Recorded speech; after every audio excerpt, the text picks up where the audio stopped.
Hi friends, మీరు ఎప్పుడైనా ఈ సామెత విన్నారా? చెబితేనే కదా విన్నామో లేదో తెలిసేది అంటారా? అయితే వినండి. వింటే భారతం వినాలి, తింటే గారెలు తినాలి. ఈ సామెతను ఎప్పుడో చిన్నప్పుడే విన్నాం. అవును, నిజంగా మనం ఇది చిన్నప్పుడే విన్నాం.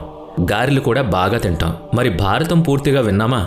మహాభారతంలో ఉన్నదంతా లోకంలో ఉన్నది, మహాభారతంలో లేనిది లోకంలో లేదు అంటారు పెద్దలు.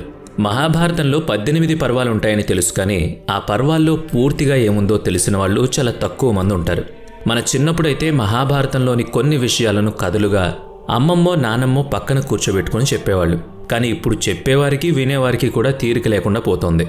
అందుకే పిల్లలకే కాదు పెద్దలకు కూడా తెలియని మహాభారతంలో జరిగిన కొన్ని ఇంట్రెస్టింగ్ సంఘటనలు మీకు ఈ వీడియోలో చెప్పబోతున్నాను.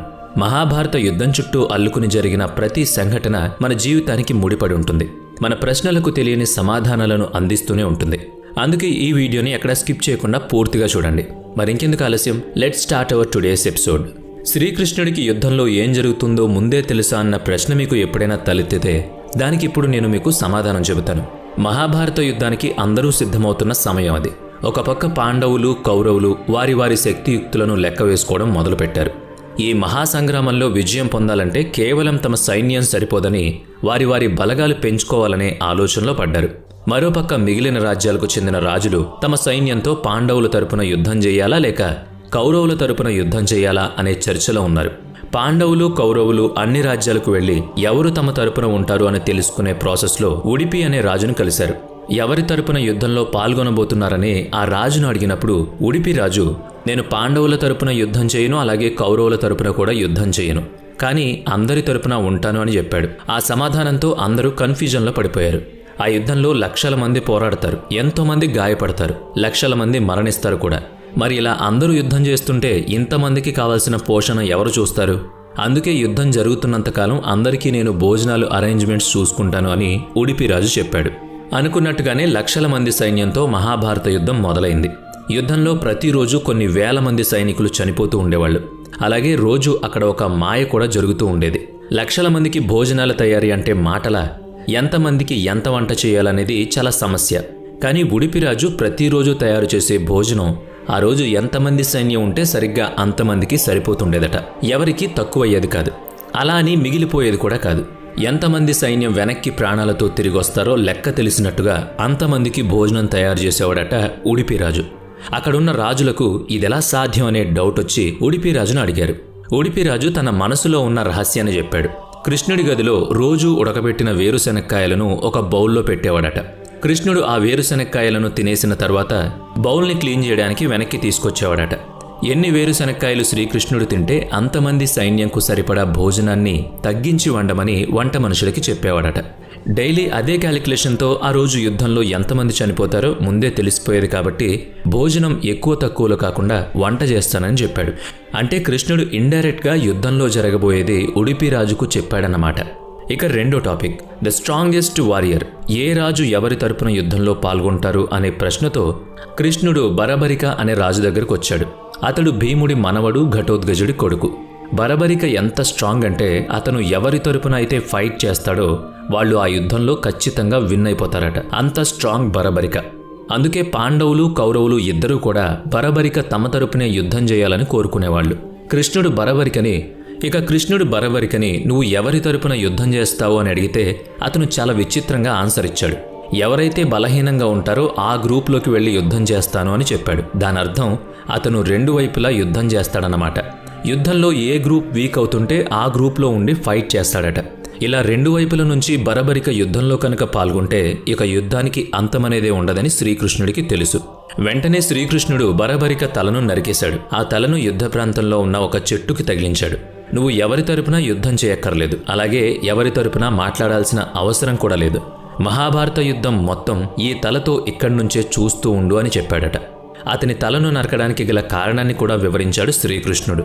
కృష్ణుడు చెప్పిన మాటలు మనం ఎప్పటికీ గుర్తుంచుకోవాల్సినవి. సొసైటీలో ప్రస్తుతం ఉన్న సిచ్యువేషన్స్కి ఈ మాటలు సరిగ్గా సరిపోతాయి. మహాభారత యుద్ధం నాటి కాలంలో ఈ సమాజానికి మోస్ట్ డేంజరస్ పర్సన్ ఎవరో చెప్పాడు కృష్ణుడు.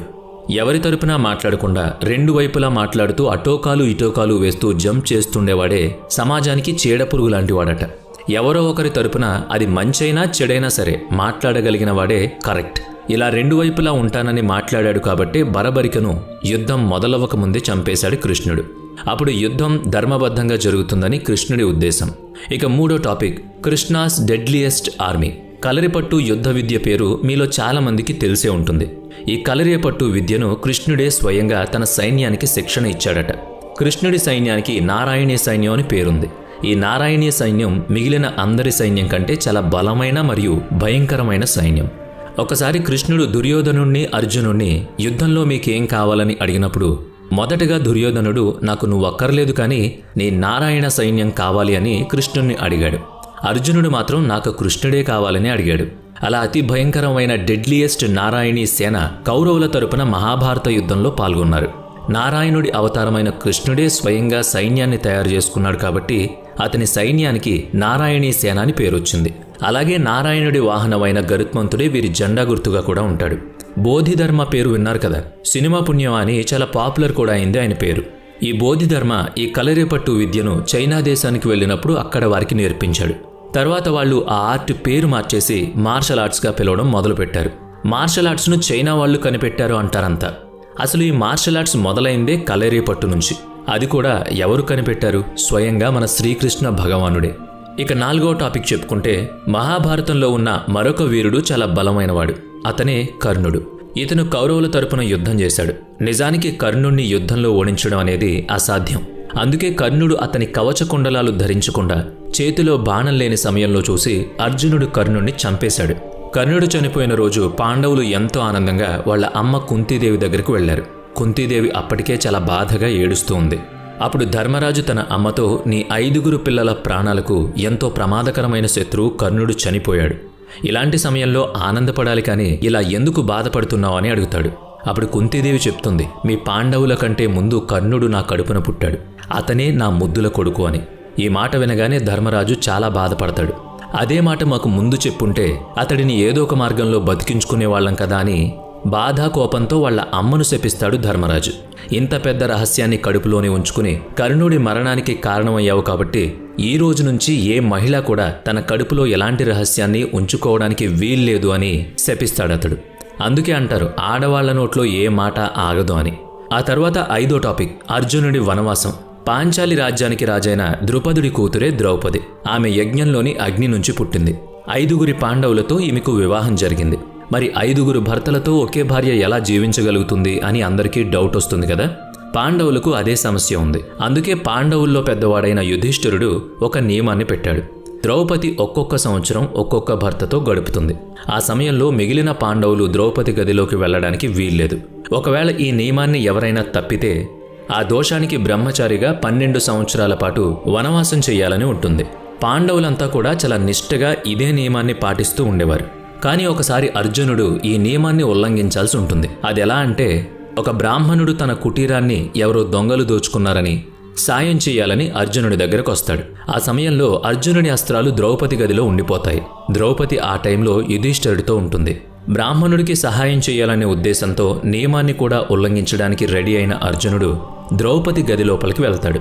దాని పర్యవసానంగా అర్జునుడు 12 సంవత్సరాల పాటు వనవాసానికి వెళ్లాల్సి వచ్చింది. ఆ వనవాసం సమయంలోనే అర్జునుడికి కృష్ణుడి చెల్లెలు సుభద్రతో పెళ్లి జరుగుతుంది. మహాభారతంలో ద్రౌపది చాలా ఇంపార్టెంట్ రోల్. కౌరవులు పన్నిన పన్నాగాలు, ద్రౌపది వారిపై తీర్చుకున్న రివెంజ్, శకునిమామ ఎత్తులు, కృష్ణుడి లీలలు, ధర్మ సంస్థాపన కోసం జరిగిన యుద్ధం, ఇలా మహాభారతంలో జరిగిన ప్రతి ఘట్టం వెనుక ఒక అర్థం ఉంటుంది. అలాగే జరిగే ప్రతి కథ వెనుక ఒక కారణం ఉంటుంది. ఈ కథలన్నీ మీకు మహాభారతాన్ని మరో కొత్త కోణంలో పరిచయం